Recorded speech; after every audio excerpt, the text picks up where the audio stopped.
இந்த 2 மாதத்துக்குள்ளே நீங்கள் மக்களை எவ்வளோ சந்திக்க முடியுமோ அவ்வளோ சந்திக்கணும். அப்போ தான் வந்து நீங்கள் நினச்ச ஒரு இலக்கை அடைய முடியும். ஸோ இவ்வளோ பிரச்சனைகள் இருக்குது. இதற்கப்புறமும் ஏதோ ஒரு காரணத்தை சொல்லிட்டு நம்ம வீட்டில் இருக்கிறதுங்கிறது ஏற்றுக்கொள்ள முடியாத விஷயம்தான். நான் என்ன சொல்கிறேன், பெண்கள் வந்து ஒருத்தருக்கு கொடுக்கப்படுகிற நெருக்கடியை தொடர்ந்து கவனிச்சுட்டே இருப்பாங்க. ஏதோ ஒரு வகையில் இவருக்கு படம் ஜனநாயகன் குறித்து செய்திகள் போயிட்டே இருக்கு, எல்லா இடங்களுக்கும் அவங்க பார்க்குறாங்க. ஏதோ ஒரு வகையில் விஜயை ஒடுக்கிடணும் நெருக்கிடணும் அப்படின்னு எல்லாரும் நினைக்கிறத அவங்களால புரிஞ்சுக்க முடியும். அப்போ பாவம் ஒருத்தர் கட்சி ஆரம்பிக்கிறது தப்பா? அப்போ இவங்க வந்து விஜயை ஒடிச்சிடலான்னு செய்கிற எல்லா காரியங்களுமே அவங்களுக்கு எதிராக தான் முடியுது. அது அவங்களுக்கு புரிய மாட்டாங்குது. அதை தான் நான் சொல்கிறேன். இப்படி வரியா வா, பேசுறியா பேசு, சுத்துறியா சுத்து அப்படின்னு விட்டுட்டீங்கன்னா ஆட்டோமேட்டிக்காக மக்கள் வந்து அதை அனலைஸ் பண்ணி எது சரி எது தப்புன்னு போயிடுவாங்க. ஆனால் நீங்கள் நெருக்கடி கொடுக்க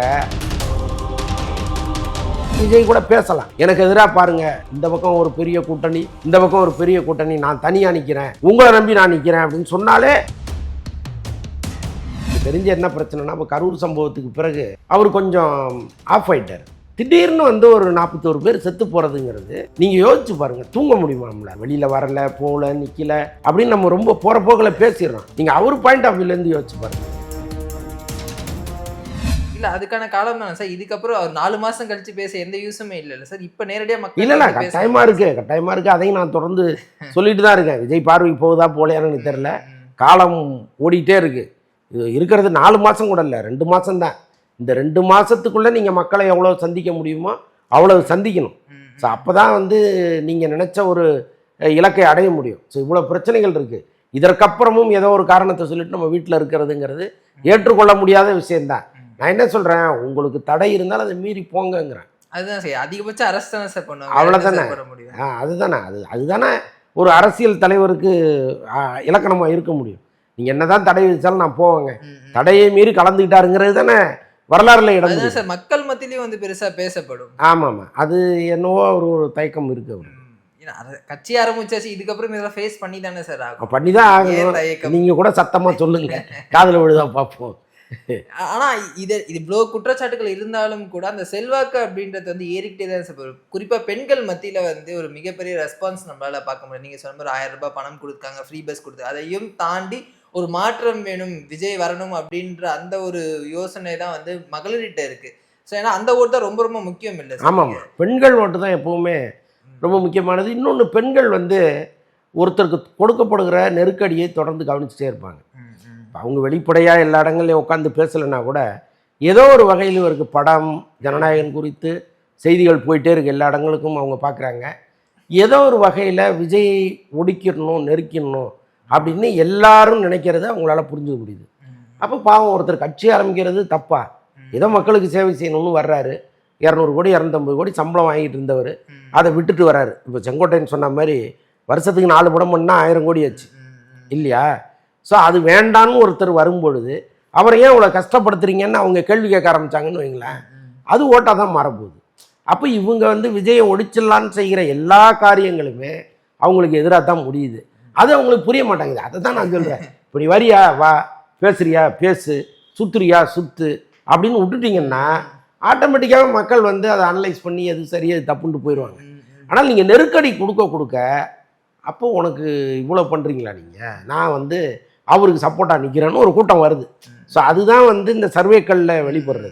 கொஞ்சம் அதிகப்படியாக அவருக்கு வந்து ஏற்கனவே இருக்கிற வாக்கு வங்கியை விட இன்னும் கொஞ்சம் ஜாஸ்தியாகுது, ஒவ்வொரு முறை சர்வே எடுக்கும்போது அது கூடுது அப்படின்லாம் பல பேர் சொல்கிறத நம்ம கேட்குறோம். அதுக்கு காரணம் இதுதான்.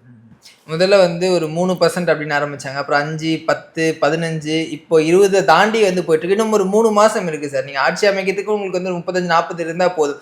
அதாவது 2 பக்கமும் வந்து கூட்டணி, ஒரு 10 கட்சிகள், இந்த பக்கம் வந்து ஒரு 9 கட்சிகள் இருக்கக்கூடிய சூழலில் விஜய் தனி ஒரு மனிதனா இவ்வளோ பெரிய அந்த செல்வாக்கு பெறது அப்படின்றது வந்து 2 கட்சிகளும் எப்படி சார் பார்ப்பாங்க? நம்ம இவ்வளோ பலத்தோட இருக்கோமே அப்படின்னு வந்து அவங்க யோசிப்பாங்கல்ல? இல்லை 30%, 40%லாம் நம்ம சொல்லப்படுவது தான். அது உண்மையான்னு நமக்கு தெரியாது. அது வந்து யாராவது ஒரு சரியான நபர் ரொம்ப நுணுக்கமாக அந்த சர்வே எடுத்தாங்கன்னா நம்ம நம்ப முடியும். ஏன்னா சர்வே எடுத்து சொல்கிறவங்க எல்லாருமே ஏதோ ஒரு உள்நோக்கத்தோடு பேசுகிறதா தான் நமக்கு தெரியுது. சர்வேங்கிறது எப்போ கரெக்டாக தானே இருக்கணும், யார் சொன்னாலும் சரியாக தானே இருக்கணும். அவர் சொன்னால் ஒரு மாதிரி இருக்குது, இவர் சொன்னால் ஒரு மாதிரி இருக்குன்னா அப்போ சர்வே தப்புன்னு தானே அர்த்தம் இல்லையா? அப்போ யாராவது ஒருவர் சரியான சர்வே எடுத்து இதுதாங்க அவர் எந்த கட்சிக்கும் அனுதாபியாக இல்லாமல் பொதுவானவராக இருக்கணும். அப்படி ஒன்று வரும்பொழுது அதை நம்ம நம்பலாம். அது வரைக்கும் எல்லாமே சொல்லப்படுறது தான். அப்படி ஒரு சர்வே வர வாய்ப்பு இருக்கு. எல்லாருமே ஏதோ ஒரு ஆதாயத்துக்காக ஏதோ ஒரு கட்சிக்கு ஃபேர் தான் பண்ண போறாங்களா சார்? ஆமாம், அப்போ நீங்கள் நம்பக்கூடாது. அது இப்போ அவங்க ஒன்று எடுப்பாங்கல்ல, இப்போ தாவேக்கா ஒன்று எடுக்கும்ல, இப்போ அவங்களுக்கு தெரியும்ல எவ்வளோ வாக்கு சதவீதம் நமக்கு இருக்குது, இது டெவலப் ஆகுதா இல்லை குறையுதா அப்படிங்கிறதெல்லாம் அவங்களுக்கு தெரியும்ல. அப்போ அதை ஒட்டி தானே ஒரு அரசியல் அவங்க பண்ணுவாங்க. அதான் செங்கோட்டையன் எங்களுக்கு 34% அதை எப்படி வெளிப்படையாக சொல்லுவாங்க? நீங்கள் 10% சொன்னார் சார். ஒரு 34 அவரு சொல்லுவாருங்க, அது உண்மையா இருக்குன்னு நீங்க எப்படி நம்ப முடியும்? 34% அவர் இருக்குங்கிறது வந்து தொண்டர்களுக்கு ஒரு உற்சாகத்தை கொடுக்கறதுக்கும் அரசியல் கட்சிகளுக்குள்ள ஒரு கிளியை ஏற்படுத்துவதற்காக இருக்கலாம். மற்றபடி உண்மை என்னங்கிறது அவருக்கு தானே தெரியும். அது உண்மையாக கூட இருக்கலாம், நமக்கு தெரியாது. சொல்கிறேன்னா ஒரு கட்சியும் அவங்க கட்சியை எக்ஸாகரேட் பண்ணி தானே பேசுவாங்க. ஒருவேளை அப்படி கூட அவர் பேசியிருக்கலாம். ஆனால் யதார்த்தம் என்னங்கிறது நமக்கு தெரியாது. நம்ம களத்தில் போய் சர்வே எடுக்கல.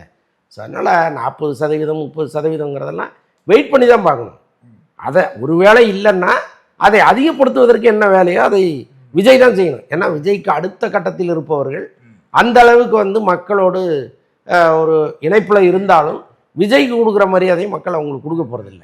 அப்போ விஜய் தான் களத்தில் இறங்கி அவர் தான் பல இடங்களுக்கு போய் பேசணும். இப்போது ஜெயலலிதா அவர்களுடைய ஸ்டைலை விஜய் ஃபாலோ பண்ணுறாரு அப்படின்ற மாதிரி என்ன குறிச்சு, அதாவது ஒரு மண்டலத்துக்கு ஒரு பொதுக்கூட்டம் இல்லை வந்து 4-5 மாவட்டங்கள் சேர்த்து ஒரு மாநாடு, அந்த மாதிரி பாலிடிக்ஸ் எடுபடுமா சார்? எடுபடுதுங்க. இப்போ ஜெயலலிதா அம்மா இருக்கும்போது அவங்க உட்காந்துட்டு பேசுவாங்க, பிரச்சார வேனில் உட்காந்துக்கிட்டு பேசுவாங்க. ஒரு முறை கலைஞர் பேசும்போது சொன்னார், அந்த பிரச்சார வேனில் அவர் நின்றுக்கிட்டு பேசினார். அப்போ அவர் சொன்னார், உங்கள் முன் நான் நின்று கொண்டு அப்படின்னு 2வது தடவை சொன்னார். பயங்கரமாக கை தட்டினாங்க. ஆனால் அந்த தேர்தலில் அவர் தோற்று போனார். நீங்கள் நின்று கொண்டு பேசினாலும் சரி, உட்காந்துட்டு பேசினாலும் சரி, உங்கள் மீது மக்கள் என்ன அன்பு வச்சுருக்காங்கங்கிறது தான். நீங்கள் என்னதான் மக்களுக்கு மரியாதை கொடுத்து, கலைஞர் போராடம்லாம் கூட்டம் கூட்டமாக வருவாங்க, லட்சக்கணக்கில் திரளுவாங்க, ரொம்ப ரசிப்பாங்க, கை தட்டுவாங்க. ஆனால் கடைசியில் அது ஓட்டாக மாறாது. இவங்க வந்து எழுதுனதையே எழுதி வச்சுக்கிட்டு திரும்ப திரும்ப அதையே படிச்சுக்கிட்டு, நல்லாவே தெரியும் இப்படி வச்சுட்டு படிச்சுட்டே இருப்பாங்க அவங்க. அதில் வந்து ஒரு ஏற்ற இறக்கம் இருக்காது, ஒரு ஒரு ஒரு லாபகம் இருக்காது, எதுவுமே இருக்காது. ஒரு ஃப்ளாட்டான ஒரு உரையாக இருக்கும் அது. ஆனால் அவங்களுக்கு தானே ஓட்டு போட்டாங்க. அப்போ யோசிச்சு பாருங்கள், இங்கே வந்து ஏதோ ஒரு காரணத்தினால நீங்கள் என்ன தான் நகைச்சுவையாக பேசினாலும் சரி, என்ன தான் சூப்பராக பேசினாலும் சரி, உங்களை நாங்கள் அங்கே தான் வைப்போம், இவங்களை நாங்கள் இங்கே வைப்போங்கிற ஒரு எண்ணம் மக்களுக்கு வந்துருச்சுன்னு வச்சுங்களேன். யார் என்ன பண்ணாலும் எந்த ஜிமிக்ஸ் பண்ணாலும் இங்கே எடுப்படாது.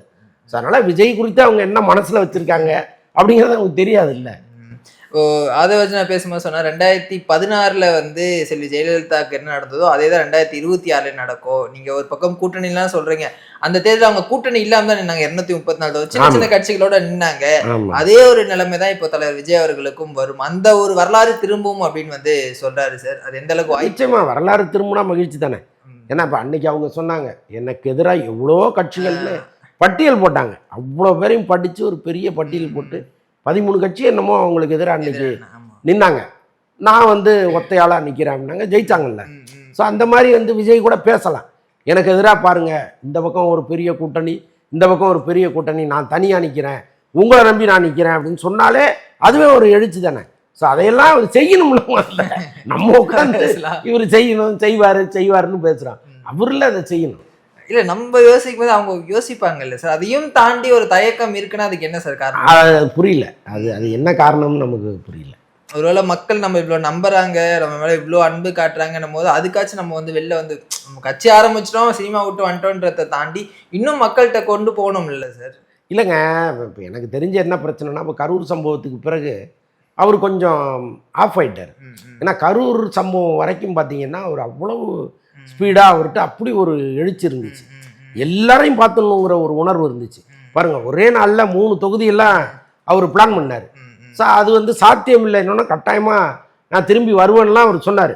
ஸோ அந்த அளவுக்கு வந்து அவர்கிட்ட ஒரு ஆர்வம் இருந்துச்சு. திடீர்னு வந்து ஒரு 41 பேர் செத்து போகிறதுங்கிறது நீங்கள் யோசிச்சு பாருங்கள், தூங்க முடியுமா நம்மளால்? எவ்வளோ மனசு கஷ்டமாக இருக்கும். என்னடா அது 41 குடும்பம் தலைமுறையே வந்து அது பேசும் இல்லையா? இந்த மாதிரி ஒரு பிரச்சனையில் விஜய் வந்தாராம், இவங்க போனாங்களா, செத்தாங்களான்னு பேரனுக்கு பேரம் பேசுவான். ஸோ இப்போ அத்தனை காலமும் அந்த பழியை ஒருத்தர் சுமக்கிற அளவுக்கு சூழ்நிலை மாறி இருக்கு. இப்போ நீங்கள் நினச்ச மாதிரி கிளம்பி போக முடியாது. அதே மாதிரி இன்னொரு கூட்டம் வந்து அதே மாதிரி இன்னொரு சம்பவம் வருதுன்னு வச்சுங்க, தாங்க முடியுமா மனுஷனால? அப்போ எல்லாத்தையுமே கவனித்து பயந்து தான் ஒரு வேலையை செய்ய வேண்டியதாக இருக்குது. நம்ம வெளியில் வரல, போகல, நிற்கல அப்படின்னு நம்ம ரொம்ப போகிற போக்கில் பேசிடுறோம். நீங்கள் அவர் பாயிண்ட் ஆஃப் வியூலேருந்து யோசிச்சு பாருங்களேன், அது எவ்வளோ பெரிய துயரமான ஒரு விஷயம்.